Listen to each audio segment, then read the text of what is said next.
লাল রঙের খেলনা ঘোড়া, কিন্তু মুখে হাসি নেই, চোখে মুখে জমে থাকা একরাশ ক্লান্তি আর বিষণ্ণতা। চীনে লুনার নিউ ইয়ারের আগ মুহূর্তে এই মন খারাপ করা ঘোড়া এখন সামাজিক যোগাযোগ মাধ্যমে তুমুল আলোচনার কেন্দ্র। ২০২৬ সাল চীনা বর্ষপঞ্জিকা অনুযায়ী ঘোড়ার বছর। সেই উপলক্ষেই তৈরি হওয়া এই খেলনা ঘোড়াই যেন হয়ে উঠেছে তরুণ প্রজন্মের নীরব আর্তনাদ।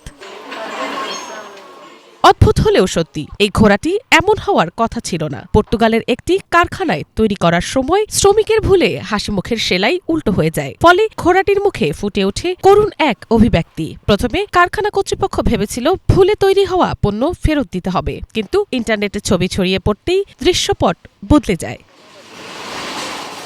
চীনা তরুণরা, বিশেষ করে দীর্ঘ সময় কর্পোরেট অফিসে কাজ করা কর্মীরা এই বিষণ্ণ ঘোড়াটির মধ্যে নিজেদের প্রতিচ্ছবি খুঁজে পান। নেটিজেনদের ভাষায়, অফিসের কাজের সময় তাদের মুখ যেমন থাকে ঠিক তেমনই এই ঘোড়ার মুখ।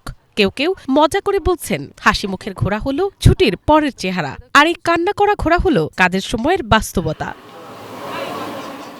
এই কান্না করা ঘোড়ার চাহিদা এত বেড়েছে যে কারখানা কর্তৃপক্ষ এখন এই ঘোড়ার উৎপাদন বহুগুণে বাড়িয়েছে। শুধু চীন নয়, দক্ষিণ আফ্রিকা ও মধ্যপ্রাচ্যের দেশগুলো থেকেও আসছে এই কান্না করা ঘোড়ার অর্ডার। মিনালা দিবা, বাংলা ভিশন।